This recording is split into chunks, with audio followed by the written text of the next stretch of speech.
Yesterday, 6th of September 2023, the Presidential Election Petition Court, PEPC, finally delivered its long-awaited judgment on petitions challenging the outcome of the presidential election held on 25th of February 2023. This judgment was delivered within the statutory time frame under the extant status. We acknowledge the court's contributions to due process and seeming attempt to strengthen our democracy. As petitioners in this case, we respect the views and ruling of the court, but we disagree with the court's reasoning and conclusions in the judgment it delivered.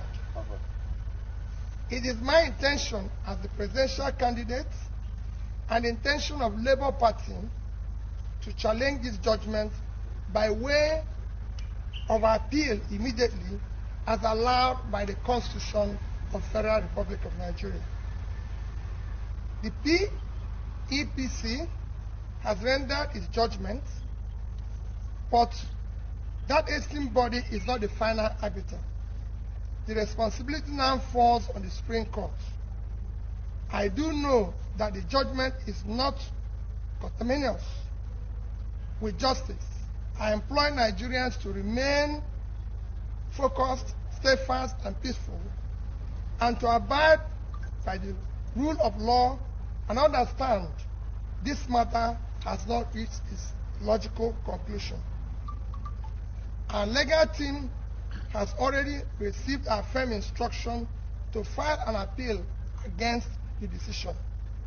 I shall not relent in quest for justice, not necessarily for myself, but for indeed for our teeming supporters all over Nigeria, whose mandate to us at the post was regrettably truncated by INEC. The strength and value of our democracy reside on solid national institutions and our confidence in them. Electoral litigations will almost be unnecessary and non-existent if the Independent National Electoral Commission discharges its statutory functions creditably, transparently, and with tenable fairness. When that body fails, as it did recently, thus subverting the will of Nigerian voters, the recourse to judiciary becomes imperative, as is now the case. I thank every Nigerian who has supported our cause and campaign for a new Nigeria, characterized by fairness, equity, justice, rule of law, peace, prosperity, inclusiveness, sustainable growth and development. A new Nigeria is possible and achievable. I especially thank our legal team, the Labour Party and the obedient family, and all those who showed up daily during our court trial.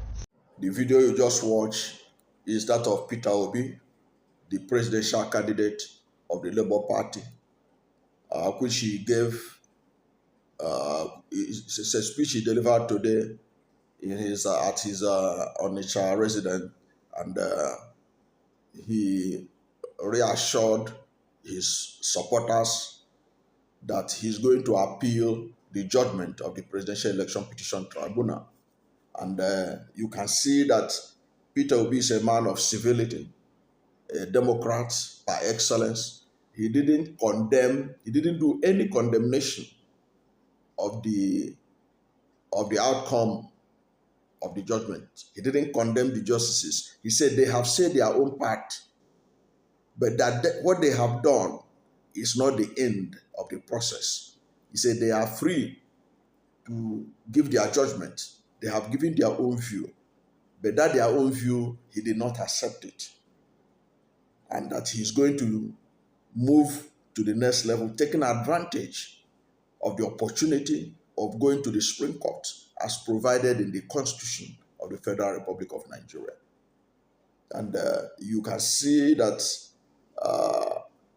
I know that many of his supporters are disturbed They were downcast by the outcome of the Presidential Election Petition Judgment that took place on Wednesday, September 6th, 2023.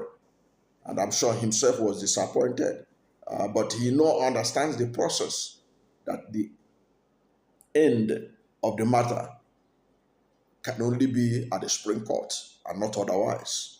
So he is ready, he's ready with his full chest to take the matter to the Supreme Court.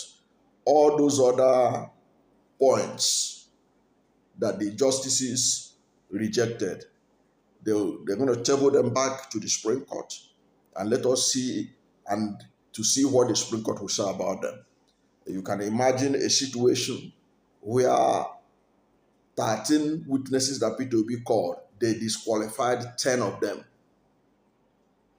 10. And those 10 they disqualified were those that were critical to the petitions of Peter Obi. For example, they claim that Peter Obi was not able to show how he won the election. But that is not true.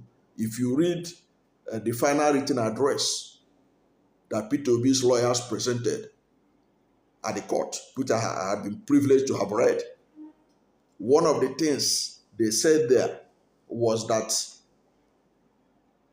they presented the star witness, the professor of mathematics, who was able to show that 18,088 blood ballot sheets, result sheets, was used in declaring President Bola Ahmed Tinubu winner, and that 18,088 blood result sheets contain 2.5 million votes, with which President Bola Ahmed Tinubu got 8.7 million votes that they used in declaring him winner of the election.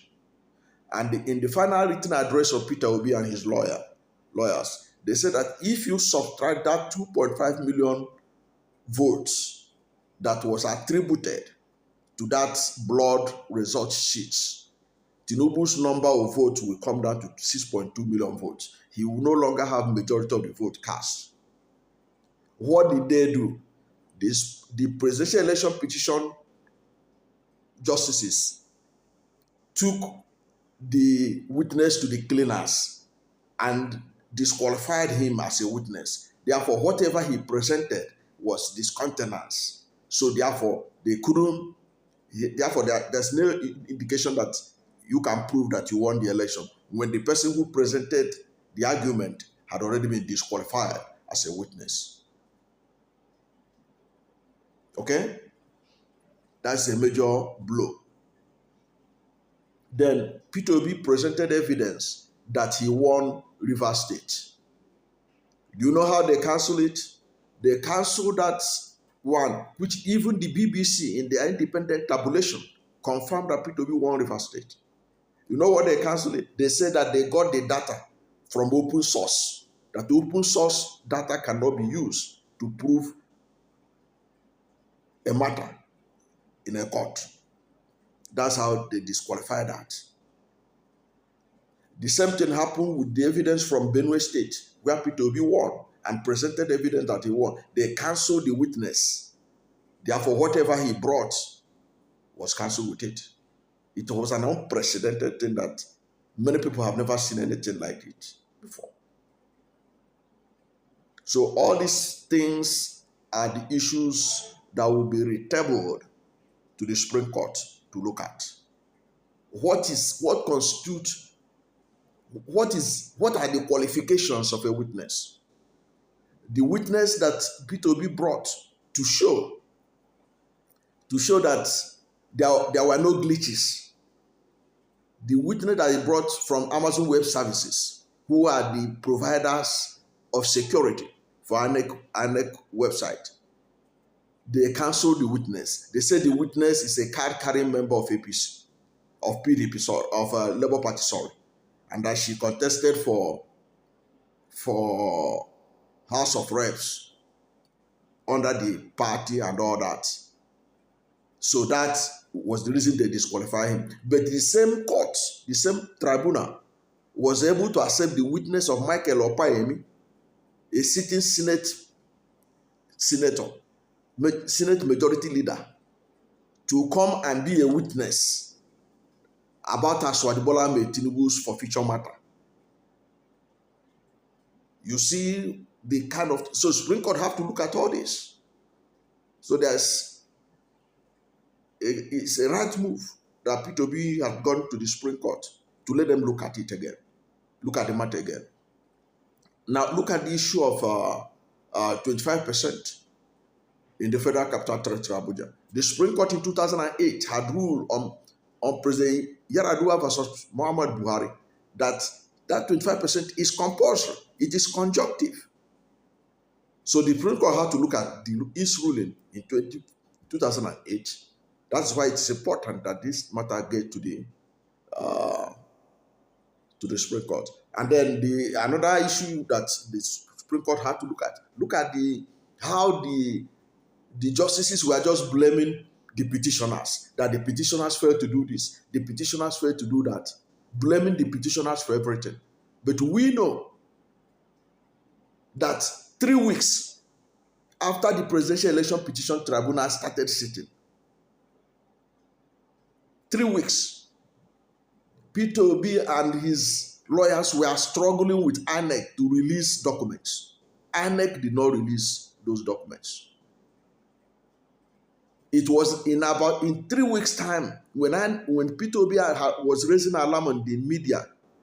That was when INEC now filed a counter application that they need 2 more weeks for them to be able to cleanse the beavers to use it for the governorship election. That was almost 5 months, 5 weeks that was lost by Peter Obi and his lawyers. And now they are blaming Peter Obi and his lawyers for everything, that they didn't provide this, they didn't provide that. And when they provide something, they say, this one is not from INEC. Yet INEC was prevaricating, setting roadblocks everywhere for them. So these are the matters that the Supreme Court had to look at.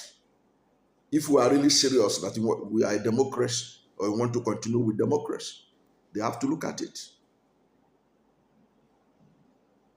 Okay, they have to look at the issue of transmission of election results. INEC, even in their guidelines, the Electoral Act, they insisted that they will transmit the result from the polling unit to the beavers, to the IRIF.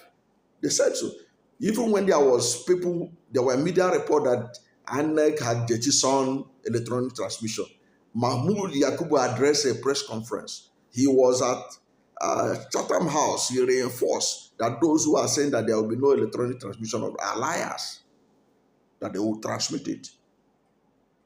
Only for them to now tell Nigerians, and this Presidential Election Petition Tribunal agree with them that nobody can force INEC to use electronic transmission of result. Did anybody force INEC when they demanded for it? In fact, when the National Assembly wanted to knock off that electronic transmission of result, they were all over the media houses piling pressure that National Assembly must include it, that's the only way to ensure free and fair and transparent election. They were all over the place. And billions of naira was voted for them to ensure electronic transmission of results. Only for them on the day of implementation, they failed to do that. And now you are blaming the petitioners to come and prove that there were glitches. It is the people that installed the electronic equipment that know the back end that ought to be sanctioned, ought to be blamed, to come and explain what happened to the beavers machine, that it was able to transmit national senatorial results, was able to transmit the House of Reps result that was held in the same day, to come and explain why that same machine could not transmit presidential election results. or they make a refund to the federal government of Nigeria. Now, let us take the beavers, the issue of the beavers, the glitches. If really there were glitches, why didn't INEC report to Amazon Web Services to complain, because they paid for those services? Taxpayers' money was used to pay for that. I say, look, we conducted the election on February 25. When we are trying to upload presidential election result, we couldn't do it. You have failed to provide security for us. You have failed us in this regard. What happened? They didn't make any complaint, which means there were no glitches. It was a deliberate shutdown. That is what it means. It was a deliberate shutdown of the system to ensure that the results were not reflected, so that they can be able to manipulate it as alleged by the petitioners. So these are critical issues that only the Supreme Court can settle it once and for all. And then the decision the Supreme Court will take is going to determine the future of our democracy. It's going to determine the future of our country. It's going to determine our leadership selection process. So that it is critical that this matter goes to the Supreme Court. I know a lot of people are discouraged. There are people who even think that there is no point going further at this level, that no hope in the Supreme Court. Let us not throw away the baby with the bathwater. That's my thinking. Let us not throw away the baby with the bathwater. Because we have seen instances where people have lost out at the lower court, both at the high court, at the appeal court, and when they get to the Supreme Court was able to see behind all the shenanigans at the lower court and make landmark changes and decisions that has strengthened democracy, strengthened countries, and make a way where there were no ways. So my thinking is, what Peter Obi has decided to do is in the right direction. Go to the Supreme Court, as you said you would. Go there, present your side of the story once again, so that they can be able to do the needful, if need be, based on the evidence that was presented, based on their previous rulings. But the law of precedent has also to enter into the matter, based on what they have ruled before. They have ruled before on 25% of federal capital territory Abuja. They have ruled before for future. There is virtually nothing that the petitioners were looking for that the Supreme Court had never ruled about before. But the Presidential Election Petition Tribunal justices deliberately ignored all those. But that's all right. We understand that. But the Supreme Court is the way to go. And Peter Obi, in my mind, took the right decision. And like I said before, he is the only person that stands a good chance of getting a declarative ruling from the Supreme Court, because he ticked all the boxes necessary. Go and read section 134, subsection 2B, on who qualifies to be declared winner of the election. Peter Obi met a lot of the requirements than any other presidential candidate you can think of, based on what we know before. Nobody has ever been declared president of Nigeria without getting 25% in the Federal Capital Territory Abuja. As for Bola Ahmed Tinubu is the only one to do that. No one has ever won presidency of Nigeria without winning Lagos, without winning Kano, without winning Rivers State. So where did Tinubu get the result? Ordinarily, that should be the thing to ask INEC to produce the result in which they use in declaring Tinubu the winner of the election. That was the issue with the European Union observation report that the government was kicking against. because the European Union was saying they couldn't get clarity on how Tinubu was declared the winner of the election. So it's good that Peter Obi and others go to the Supreme Court. Let us see what they will say. Let us see whether they can save our democracy or they will allow it to die. Thank you for watching this video. And if you are new to my channel, you are not yet subscribed to my channel, please subscribe to my channel. Hit the subscription button, hit the notification bell. When you subscribe to my channel and hit the notification bell, anytime I have a new video, you'll be among the first to know. God bless you. And please don't forget to like this video, because when you like it, God will rank it high and recommend it for more people. Thank you, and God bless you and yours.